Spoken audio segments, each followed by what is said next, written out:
ಬರೋಣ. 10ನೇ ತರಗತಿ ಆದವರಿಂದ second PUC ಆದವ್ರಿಗೆ ಸಂಬಳ 15,000 ಇಂದ 35,000.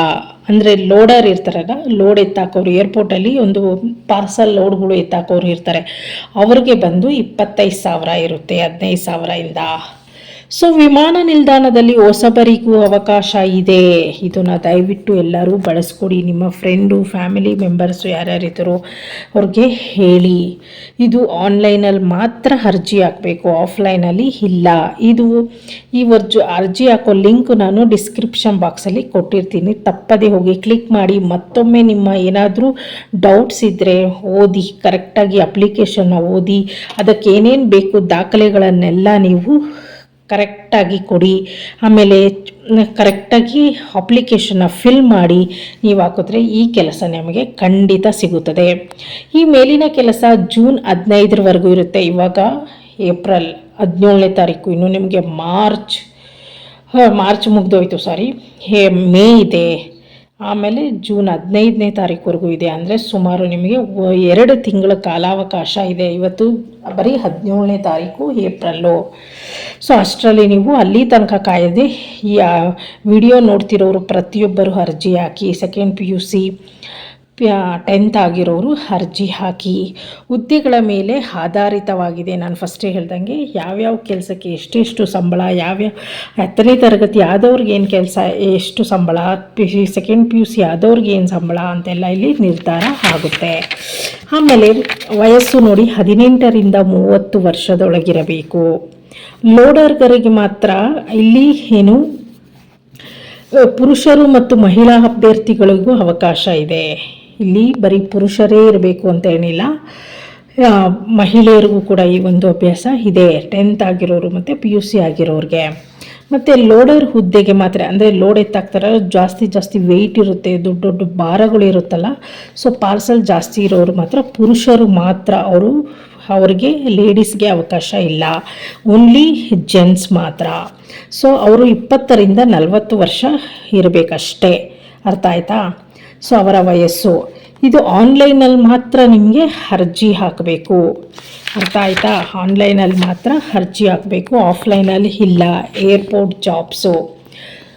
ಸೊ ನಾನು ಡಿಸ್ಕ್ರಿಪ್ಷನ್ ಬಾಕ್ಸಲ್ಲಿ ನಿಮಗೆ ಸಂಪೂರ್ಣ ಮಾಹಿತಿಯಲ್ಲಿಗೆ ವೆಬ್ಸೈಟ್ನ ಮಾಹಿತಿ ಕೂಡ ನಿಮಗೆ ನಾನಿಲ್ಲಿ ಕೊಡ್ತಾ ಹೋಗ್ತೀನಿ. ದಯವಿಟ್ಟು ಈ ಕೆಲಸನ ಪಡ್ಕೊಳ್ಳಿ. ಏರ್ಪೋರ್ಟಲ್ಲಿ ಕೆಲಸ ಮಾಡೋರಿಗೊಂದು ಸುವರ್ಣ ಅವಕಾಶ, ವಿಮಾನದಲ್ಲಿ ಕೆಲಸ ಮಾಡೋರಿಗೆ ಅದ್ಭುತ ಅವಕಾಶ ಅಂತ ಹೇಳ್ಬೋದು. ಆದಷ್ಟು ಕರ್ನಾಟಕದವರು, ಕನ್ನಡಿಗರು ಈ ಒಂದು ಅವಕಾಶನ ಉಪಯೋಗ ಮಾಡ್ಕೊಳ್ಳಿ. ಮತ್ತೊಮ್ಮೆ ನಾನು ನಿಮಗಿಲ್ಲಿ ಎಲ್ಲ ಹೇಳ್ತೀನಿ, ವೆಬ್ಸೈಟ್ ಕೂಡ ನಿಮಗೆ ಹೇಳ್ತೀನಿ. ತರಗತಿ ಏನಾಗಿರಬೇಕು, ಎಷ್ಟು ಓದಿರಬೇಕು ಅಂತ ಹೇಳಿದ್ದೀನಿ, ಕೆಲಸ ವಿವರ ಹೇಳಿದ್ದೀನಿ, ಮತ್ತು ಸಂಬಳ ಹೇಳಿದ್ದೀನಿ. ಸೊ ನಾನು ಇವಾಗ ನಿಮಗೆ ವೆಬ್ಸೈಟಲ್ಲಿ ಯಾವ ವೆಬ್ಸೈಟು ಅಂತ ಕೂಡ ಡಿಸ್ಕ್ರಿಪ್ಷನ್ ಬಾಕ್ಸಲ್ಲಿ ನಿಮಗೆ ನಾನು ಇಲ್ಲಿ ಮೆನ್ಷನ್ ಮಾಡ್ತೀನಿ. ತಪ್ಪದೆ ಅರ್ಜಿ ಹಾಕಿ ನೋಡಿ. ಸುಮಾರು 2,500 ಹತ್ತತ್ರ 2,442 ವೇಕೆನ್ಸಿ ಇದೆ. ಓಕೆ, ಇದನ್ನು ಎಲ್ಲರೂ ಉಪಯೋಗ ಮಾಡ್ಕೊಳ್ಳಿ ದಯವಿಟ್ಟು. ಈ ವಿಡಿಯೋ ನಿಮಗೆ ಇಷ್ಟ ಆದರೆ ಒಂದು ಲೈಕ್ ಮಾಡಿ, ಶೇರ್ ಮಾಡಿ, ನಿಮ್ಮ ಫ್ರೆಂಡ್ಸು, ನಿಮ್ಮ ಕೊಲೀಗ್ಸು ಅಥವಾ ಫ್ಯಾಮಿಲಿ ಮೆಂಬರ್ಸ್ಗೂ ಹೇಳಿ. ಸೊ ಈ ಒಂದು ಉದ್ಯೋಗನ ಪಡ್ಕೊಳ್ಳೋಕ್ಕೆ ಅವ್ರಿಗೂ ಕೂಡ ಅವಕಾಶ ಇರುತ್ತೆ. ಸೊ ಓಕೆ, ಇಲ್ಲಿಗೆ ಈ ವಿಡಿಯೋನ ಎಂಡ್ ಮಾಡ್ತಾಯಿದ್ದೀನಿ. ಮುಂದಿನ ವಿಡಿಯೋಗೆ ನಾನು ನಿಮಗಾಗಿ ಒಳ್ಳೆ ವಿಡಿಯೋ ಮೂಲಕ ನಿಮ್ಮನ್ನು ನಾನು ಭೇಟಿ ಮಾಡ್ತೀನಿ. ಶುಭರಾತ್ರಿ. ಬಿಂದ್ಯಾ ಚಾನಲ್ಗೆ ಸ್ವಾಗತ, ಸುಸ್ವಾಗತ. ಸೊ ಶುಭ ಸಂಜೆ. ನೋಡಿ, ಇವತ್ತು 17/4/2026 ಇವತ್ತು ಶುಕ್ರವಾರ. ಸೊ ವಿಮಾನ ನಿಲ್ದಾಣದಲ್ಲಿ ಕೆಲಸದ ಅವಕಾಶಗಳಿದೆ ಏರ್ಪೋರ್ಟ್ನಲ್ಲಿ.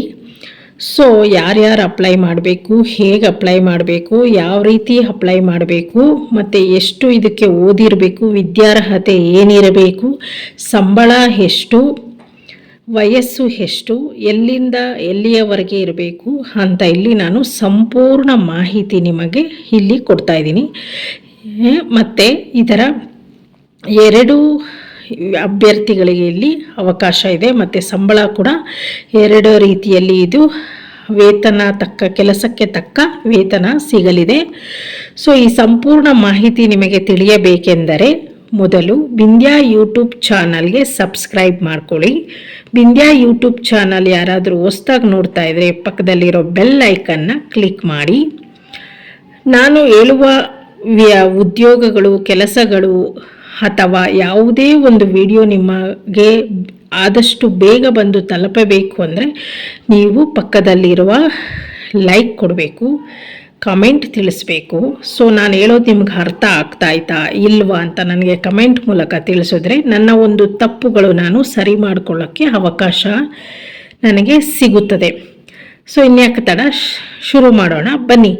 ವಿಮಾನ ನಿಲ್ದಾಣದಲ್ಲಿ 2442 ಕೆಲಸಗಳಿಗೆ ಅವಕಾಶ ಇದೆ. ಎಷ್ಟು? 2442 ಜನಕ್ಕೆ ಅವಕಾಶ ಇರೋದು. ಅರ್ಥ ಆಗ್ತಾಯ್ತಾ? ಸೊ ಏರ್ಪೋರ್ಟ್ ಜಾಬ್ಸ್, ದಯವಿಟ್ಟು ಇದನ್ನು ಎಲ್ಲರೂ ಉಪಯೋಗ ಮಾಡ್ಕೊಳ್ಳಿ. ಎಲ್ಲರೂ ಈ ಅವಕಾಶವನ್ನು ಬಳಸ್ಕೊಳ್ಳಿ. ಇದಕ್ಕೆ ತುಂಬ ಓದಿರೋದೇನು ಬೇಕಾಗಿಲ್ಲ. 10ನೇ ತರಗತಿ ಪಾಸಾದವರಿಗೆ ಮತ್ತು ಸೆಕೆಂಡ್ PUC ಪಾಸಾದವರಿಗೆ ಈ ಒಂದು ಏರ್ಪೋರ್ಟಲ್ಲಿ ಕೆಲಸ ಇದೆ. ಓಕೆ, ಫ್ರೆಷರ್ಸು ಅಪ್ಲೈ ಮಾಡ್ಬೋದು. 10ನೇ ತರಗತಿ ಆಗಿದೆ, 18 ವರ್ಷ ತುಂಬಿದೆ, ಅವರು ಅಪ್ಲೈ ಮಾಡ್ಬೋದು. ಇದಕ್ಕೇನು ವಿಶೇಷ ತರಬೇತಿ ಟ್ರೈನಿಂಗ್ ಅವರು ಕೊಡುವಂಥ ನೆಸೆಸಿಟಿ ಇಲ್ಲ. ಸೊ ಈ ಕೆಲಸದ ವಿವರಗಳು ನಾನು ನಿಮಗೆ ಸಂಪೂರ್ಣವಾಗಿ ಹೇಳ್ತಾ ಹೋಗ್ತೇನೆ.